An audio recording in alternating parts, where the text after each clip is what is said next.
सो है WhatsApp guys, तो क्या कर रहे हो आप लोग। तो स्वागत हो और एक हमारे एक न्यू वीडियो के अंदर, जहाँ पर मैं आज आप लोगों के साथ एक्सप्लेन करने वाला हूँ आला बैकुंठपुरम मूवी की। इस मूवी को एमडी तरह से 7.1 एमडी रेटिंग मिला और यह मूवी अल्लू अर्जुन की लाइफ का बेस्ट मूवी है। इस मूवी बॉक्स ऑफिस पर हाईएस्ट कलेक्शन किया है। इस मूवी का कैरेक्टर में है अल्लू अर्जुन जो है बंटू, और अमूल्य जो है पूजा हेगड़े। तो चलिए आज हम इस मूवी को विस्तार से जानते हैं। Let's start this video.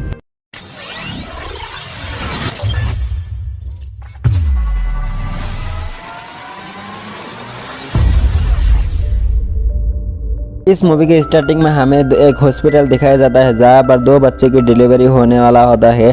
तभी वहाँ पर वाल्मीकि जाता है और वाल्मीकि जो मिडिल क्लास फैमिली से बिलोंग करता है, इसीलिए वो अपनी जिंदगी से परेशान हो गया और वाल्मीकि रामचंद्र से बहुत जलता है, क्योंकि उन दोनों ने एक ही साथ एक कंपनी ज्वाइन किया था। लेकिन रामचंद्र बहुत आगे निकल गया था और वाल्मीकि उसके वहाँ पर सिर्फ एक वर्कर ही बन गए रह गया था। इस हॉस्पिटल में दो डिलीवरी होने वाला था, एक रामचंद्र की वाइफ का, एक वाल्मीकि की वाइफ का। रामचंद्र वाल्मीकि से आगे निकलने के कारण और कंपनी का सीईओ होने के कारण उनके वाइफ को एक स्पेशल वार्ड में रखा गया था और वाल्मीकि के वाइफ नॉर्मल वार्ड में रखा गया था। इसके लिए वो बहुत जलता है। लेकिन बदकिस्मती से दोनों का लड़का जन्म हो गया था। लेकिन मैं बदकिस्मती से क्यों बोल रहा हूँ, ये आप लोगों को थोड़ी देर में एक्सप्लेन करने वाला हूँ। और बच्चे पैदा होने के बाद डॉक्टर नर्स को उस बच्चे को खून साफ करने के लिए एक नर्स को देता है। उस नर्स रामचंद्र की वाइफ के बच्चे को साफ करने वाला होता है, तभी उनके बच्चे का कोई भी मूवमेंट नहीं हो रहा था। इसीलिए वो बहुत डर गया था और नीचे आकर डॉक्टर को ये बात बताने के लिए फोन करने वाला होता है। तभी वो देखता है कि वाल्मीकि फोन कर रहा है। लेकिन वाल्मीकि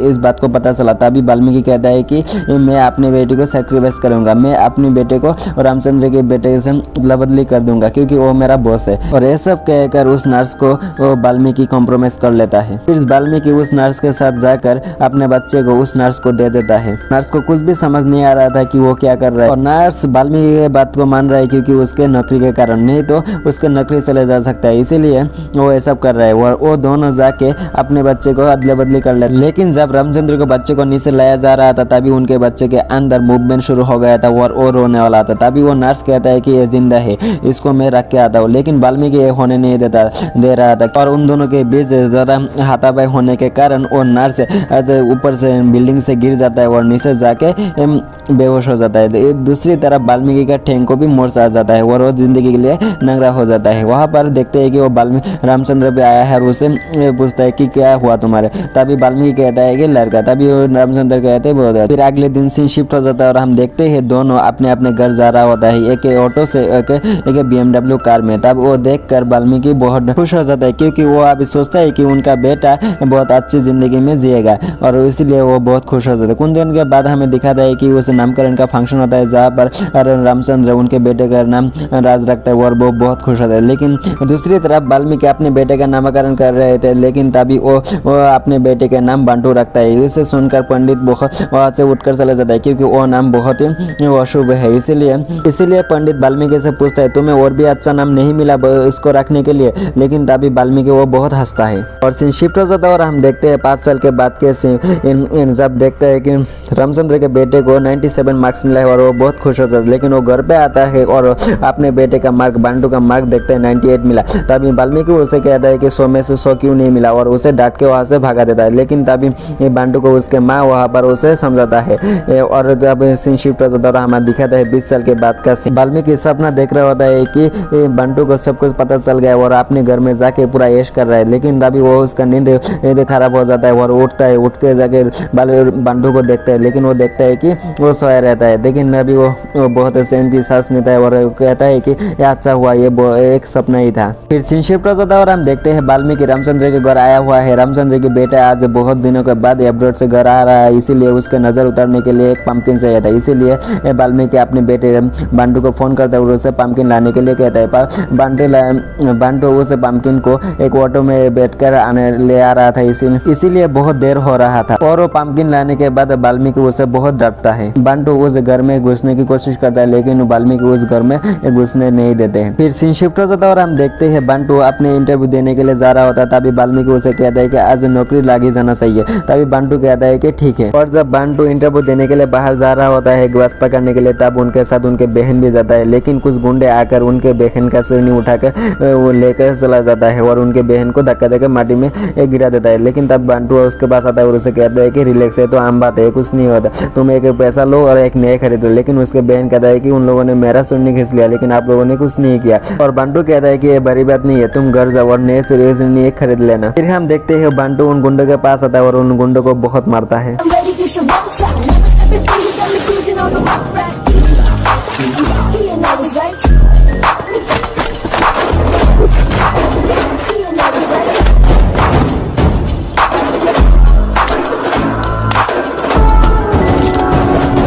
और उन लोगों से वो सुरनी साफ करके सुखा के उन लोगों से लेके आता है। फिर सीन शिफ्ट हो जाता है और हम देखते हैं बंटू इंटरव्यू देने के लिए जाता है। वो तो फिर उनके इंटरव्यूअर उनके हाथ मिलाता है और उन्हें पूछता है तुम ट्रेवल एजेंसी में क्यों ज्वाइन होना चाहते हो, क्यों नौकरी करना चाहते हो। तब बंटू उसे कहता है कि मैं अपने फादर से दूर रहना चाहता हूँ, इसीलिए नौकरी करना चाहता हूँ। लेकिन तभी वो कहता है कि इसके क्या कारण। तभी उनके फ्लैशबैक बताता है और इंटरव्यू उसे पूछता है तुमने आगे पढ़ाई क्यों नहीं किया। तभी फ्लैश में बताता है और कहता है कि उनके माँ उनको उनके पापा को कहता है कि बंटू को स्कॉलरशिप मिल गया है, वो आगे पढ़ाई कर सकता है। लेकिन बंटू के पापा कहता है कि ये अभी हम मिडिल क्लास फैमिली से बिलोंग करते हैं, हमें और पढ़ाई नहीं करना है, हमें जितना पढ़ाई किया है तुम उतना ही काफ़ी है, तुम अभी एक जॉब करो। तभी उनके इंटरव्यू कहता है कि वैसे पिता को तो मार देना चाहिए। फिर इंटरव्यू बंटू से पूछता है लोगों का सपना होता है कि वो बैंकॉक में जाके ऐश करे, लेकिन तुम्हारा तो सपना ऐसा है कि तुम बस तुम्हारे पिता से एक बाइक चाहते हो, लेकिन ऐसा क्यों। तभी बंटू अपने फ्लैशबैक बताता है और बंटू अपने पिता से कहता है कि मुझे एक बाइक चाहिए। लेकिन तभी उनके बेटा के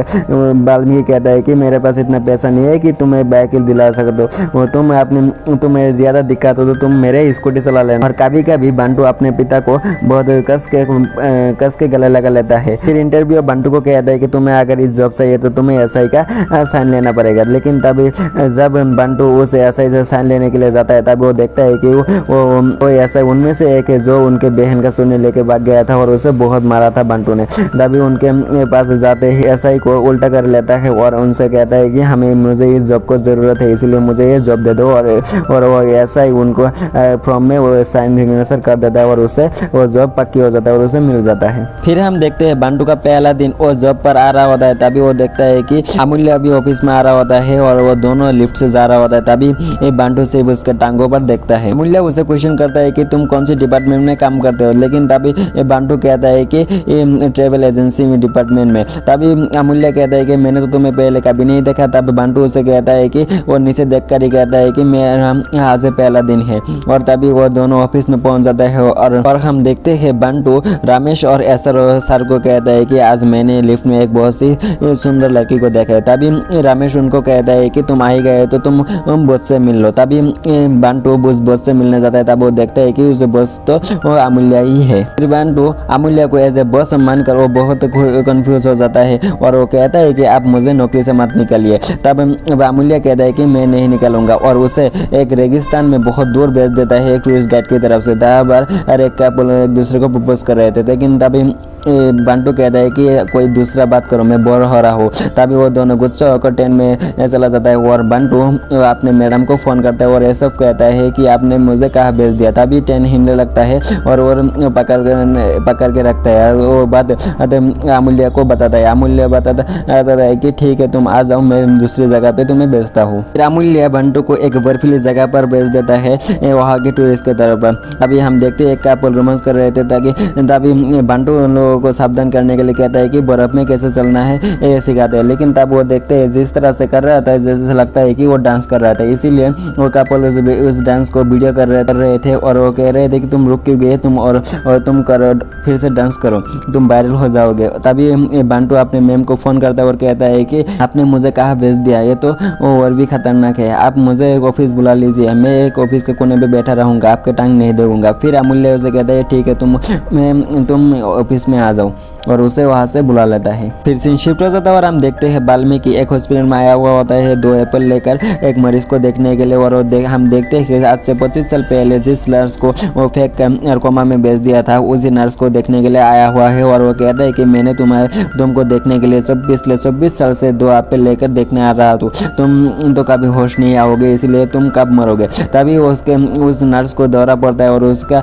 वाल्मीकि का हाथ खींचता रहता है। तभी वहाँ पर डॉक्टर आ जाता है और डॉक्टर उसे कहता है कि ये तो आम बात है, उसे तो कभी कभी दौरा पड़ता है, लेकिन तभी वाल्मीकि उसे कहता है कि ये तो कभी होश में नहीं आएगा ना। तभी डॉक्टर उसे कहता है कि इम्पॉसिबल है, मुश्किल है, वो कभी भी होश नहीं आएगा। फिर वाल्मीकि खुश हो जाता है, वहाँ से चला जाता है। फिर सीन शिफ्ट हो जाता है और हम देखते हैं अमूल्य बॉक्सिंग कर रहा था। तभी वहाँ पर बंटू आता है और बंटू उसके टांगों से नजर ही नहीं हटा नहीं पा रहा था। तभी वो बैठ जाता है। तभी उसके मैडम उसे कहता है तुम तो बहुत बदमाश होता है। बंटू कहता है कि आप फिर से आप मत शुरू हो जाइए, मुझे ताना मारने के लिए मेरा फादर ही काफ़ी है। तभी फिर अमूल्य उसे कहता है कि तुम अगर हार्ड वर्क करोगे तो तुम सक्सेस हो जाओगे, तभी तुम्हारा पापा तुम्हें कुछ नहीं कहेगा। तभी बंटू कहता है कि आप पूरा पहना कीजिए, कपड़ा कहने कीजिए, आपको देखकर मुझे कंट्रोल नहीं होता, आपको मेरी नज़र आपके टांगों से हट ही नहीं रहा है। तभी अमूल्य उसे खड़ा करता है और उसे कहता है कि उसे एक सिर पर बुक रख के कहता है कि तुम्हारे सिर पर जब जिम्मेदारी होगी तो तुम्हारे आंखें कभी भी नीचे नहीं आएगा, तुम्हारे आंखें एनी टाइम सामने की ओर रहेगा। तभी ये बात बंटू सोचने लगता है और सीन शिफ्ट हो जाता है। और हम देखते हैं कि रामचंद्र अपने बेटे को अपहरण नायडू के बारे में बता रहा है और वो कहता है कि वो बहुत ही बड़ा गुंडा है, वो अभी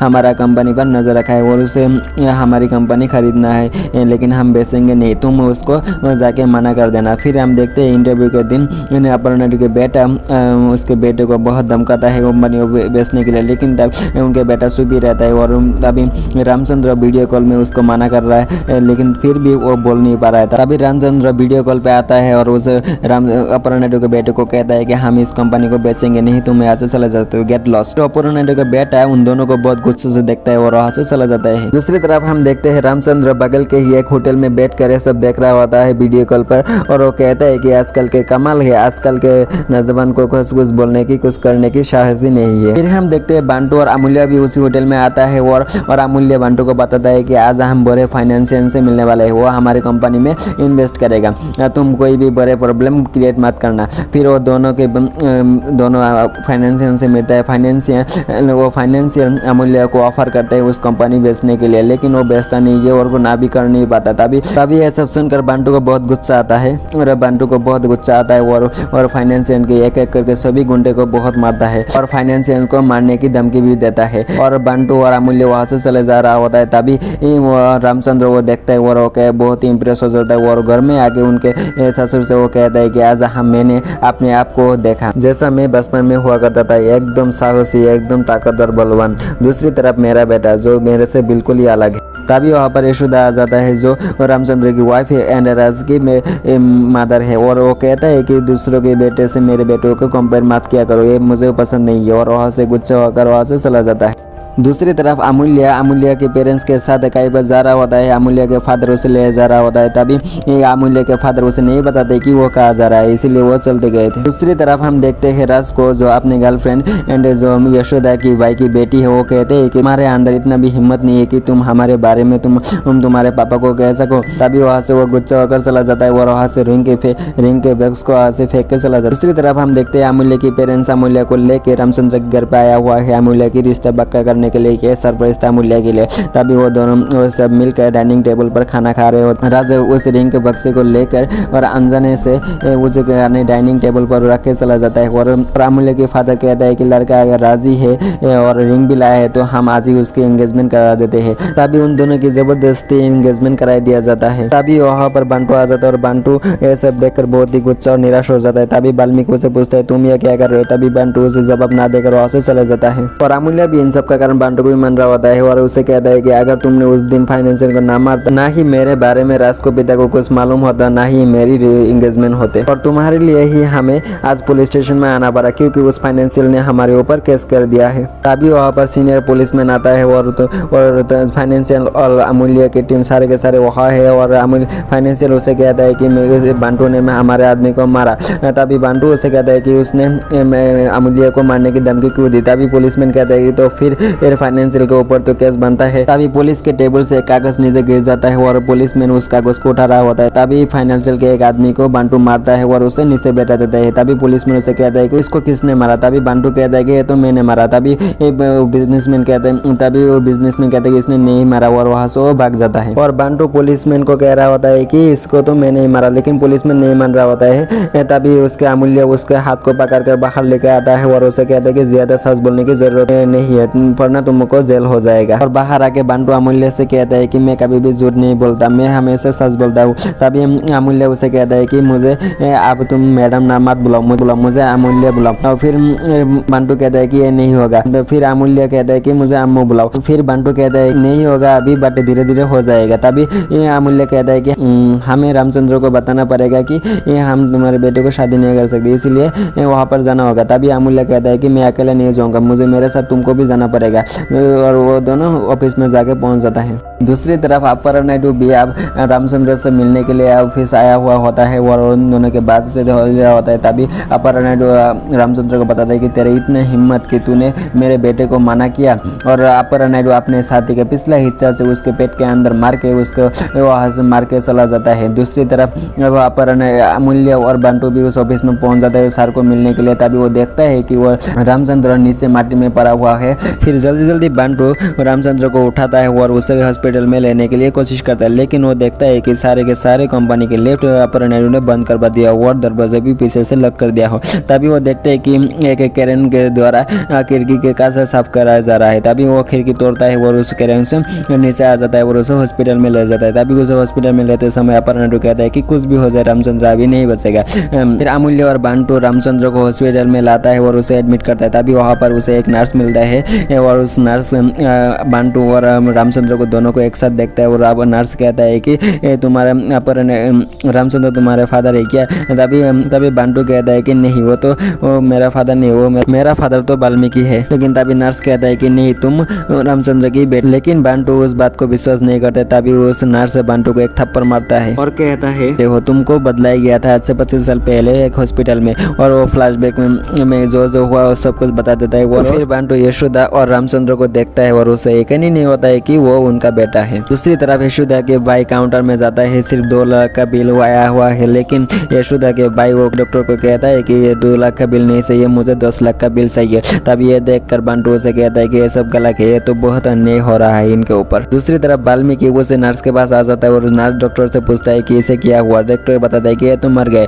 फिर वाल्मीकि उसके सामने चैन की सांस लेता है।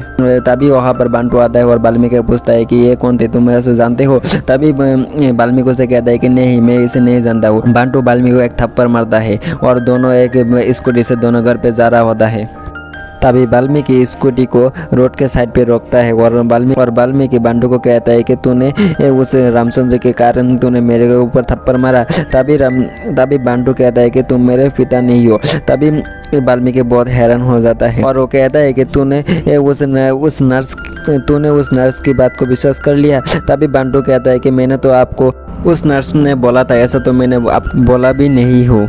फिर वाल्मीकि बंटू को कहता है कि तू अभी क्या रामचंद्र को सब कुछ सच बता देगा। तभी बंटू वाल्मीकि को कहता है कि नहीं, ये नहीं बताऊंगा। अगर ये मैंने बता दिया तो 2 माँ के बीच क्या दिल के ऊपर क्या बीतेगा, ये मैं नहीं बता सकता। तभी वाल्मीकि ये सुनकर बहुत ही चैन की सांस लेता है और घर पे चले जाता है। फिर अगले दिन वो दोनों खाना खा रहा होता है। तभी वाल्मीकि को बंटू कहता है कि मुझे उस घर में जाना है। तभी वाल्मीकि कहता है कि तेरे वो उस घर में जाने की औकात नहीं है। तभी बंटू वाल्मीकि से प्रॉमिस करता है कि मैं जैसे भी हो कल उस घर में जाऊंगा, ये आपसे चैलेंज रहा। और उसे वाल्मीकि उस चैलेंज को एक्सेप्ट कर लेता है। फिर अगले दिन हम देखते हैं रामचंद्र का डॉक्टर और रामचंद्र का फादर के बीच कुछ झगड़ा हो जाता है। और रामचंद्र का फादर वाल्मीकि से कहता है कि तुम्हारा सन कहाँ है, तुम उसको बुलाओ, तुम्हारा बेटा कहाँ है, तुम उसको बुलाओ। हमने उसको एक से थैंक यू भी नहीं किया। तभी डॉक्टर के पास एक MMS आता है जहाँ पर बंटू डॉक्टर के बेटे को चाकू दे के एक फोटो लेके उसके पास भेजा और डॉक्टर को कहता है कि तुम मुझे वहाँ पर बुलाओ। तभी डॉक्टर कहता है वाल्मीकि, तभी डॉक्टर वाल्मीकि से कहता है कि तुम अपने बेटे को बुलाओ।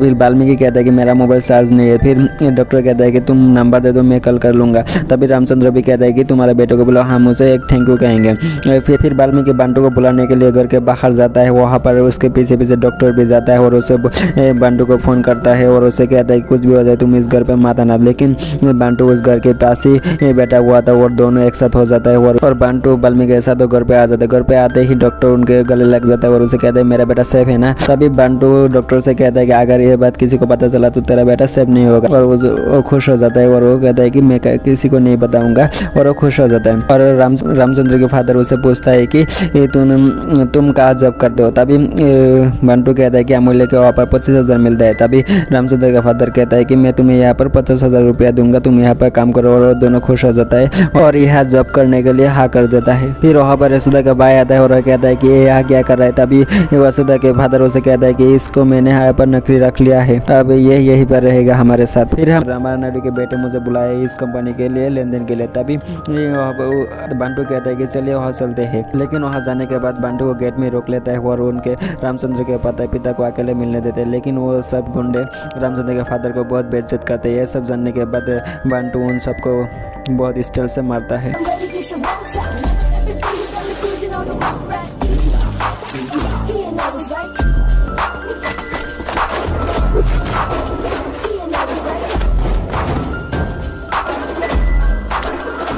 फिर बंटू को रामचंद्र के फादर थैंक यू बोलता है और बंटू अपर्णा नायडू के साथ मस्ती करता है। लेकिन ये सब देखकर अपर्णा नायडू के बेटा को बहुत गुस्सा आता है और उसे मारने की कोशिश करता है। लेकिन अपर्णा नायडू उसे रोक लेता है और सीन शिफ्ट हो जाता है। हम देखते हैं रामचंद्र के घर पुलिसमैन आया हुआ होता है और उसे कहता है कि किसी भी मदद चाहिए तो हमसे बता देना, हम तुम्हारी मदद करने के लिए हाजिर है एनी टाइम। तभी बंटू ये बात रामचंद्र को बताता है। रामचंद्र कहता है कि ये मुझे अपनों से ही खतरा है, मुझे दूसरों से करता नहीं। मेरा यशोदा की भाई अपर्णा नायडू से मिला हुआ ये सब मैं जानता हूँ, लेकिन मैं यशोदा के कारण कुछ बता नहीं सकता, इसलिए मैं चुप हूँ। फिर सीन शिफ्ट हो जाता है और हम देखते हैं कंपनी बेचने के लिए एक बोर्ड मीटिंग बैठाया गया है। वहाँ पर रामचंद्र आना चाहता है, लेकिन रामचंद्र बहुत इंजर्ड होने के कारण वो आ नहीं पाता और वो कहता है कि राज वहाँ पर अकेला संभल नहीं पाएगा, हमें कुछ ऐसे लोगों को ढूंढना पड़ेगा जो वहाँ पर संभल सकता है। तभी रामचंद्र के फादर उसे कहता है कि मैं कैसे आदमी को जानता हूँ जो वहाँ पर सही डिसीजन ले पाएगा। तभी वो और बंटू को फ़ोन करता है और ऑफिस में जाने के लिए कहता है। वहाँ पर ऑफिस में जाते हैं एक रेड कोट पहनकर बंटू ऑफिस में जाता है। उसे देखकर कंपनी के सारे लोग चौंक जाता है और जो भी सवाल करता है उसे गाना कहकर उसका मुख बंद कर देता है और उसे एक एप्लीकेशन लेटर देता है जो उसे CEO घोषित कर दिया गया है इस कंपनी का। और तभी अपर्णा नायडू बेटा ये सब देखकर बहुत ही गुस्सा हो जाता है। वो कहता है कि ये सब चल क्या रहा है। उसे एक साइनिंग पेपर देता है और उस साइनिंग पेपर को फाड़ देता है और कहता है कि ये कंपनी अभी नहीं बिकेगा। तभी सीन शिफ्ट हो जाता है और हम देखते हैं इस कंपनी ना बेचने के कारण एक पार्टी अरेंज किया जाता है। वो पार्टी के बाद देखते हैं जहाँ पर यशोदा और रामचंद्र बंटू और अमूल्य को एक साथ रोमांस करने पर देख लेता है। और ये सब देखने के बाद घर पे मीटिंग बैठता है जहाँ पर वाल्मीकि उनके बेटे को वो कहता है कि तू यहाँ पर काम करने के लायक नहीं, जिस घर में तू काम कर रहा है उसी घर में तू सेट कर रहा है, तू इस घर से निकल जा। और उसे कॉलर दर के उस घर से निकल देता है और उसे बाहर लेकर कहता है देखा तू वो एक लूजर है, तू इस घर के लायक नहीं है, तू इस घर से चले जा। तभी बंटू और अमूल्य एक साथ गाड़ी में जा रहा होता है और कहता है कि जो हुआ अच्छा ही हुआ, तुम्हें तो उस घर से बाहर ही निकलना था ना। तभी उसकी हिस्ट्री बताता है कि वो कौन है उस घर का। तभी दूसरी तरफ अपर्णा नायडू फोन करता है कि रामचंद्र के भतीजे को उसने किडनैप कर लिया था और उससे चाहता है कि तू उसके कंपनी उसका नाम करे। वो रामचंद्र उसके कंपनी को उसका नाम कर देता है और ये सब देख के रामचंद्र का यशोदा का भाई उनके पैर पड़ता है और कहता है कि मैंने आपको गलत समझा था, आप तो उससे भी बहुत अच्छे हो। अभी यशोदा का भाई कहता है कि वहाँ पर जो इस कागज़ को लेकर जाएगा उसका जान को खतरा होगा, उसको वहाँ पर उसे उन लोगों मार देंगे।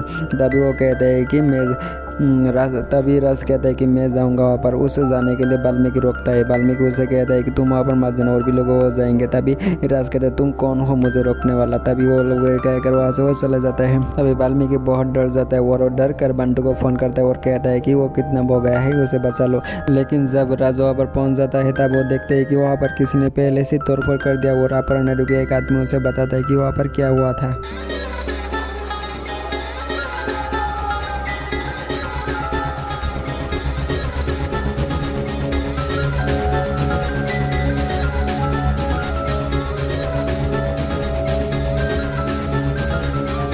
बांटू नंदिनी को वहाँ से सेफली वहाँ से लेके चला जाता है। दूसरी तरफ राज अपहरण को हॉस्पिटल में ले जाता है। इस सीन शिफ्ट हो जाता है और हम देखते हैं वाल्मीकि और बांटू अब रामचंद्र के घर में थे और रामचंद्र के फादर वाल्मीकि से पूछता है, तू सच बता बांटू किसका बेटा है? रामचंद्र का बेटा है ना।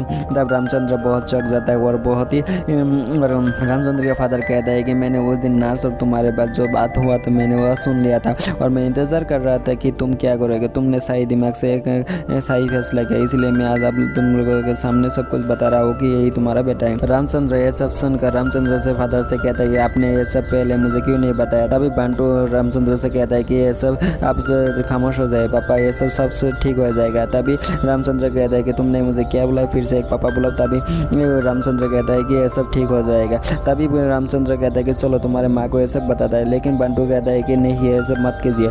25 वर्ष पहले जो सजा वाल्मीकि ने की थी इसके लिए उसको सजा दे दिया है।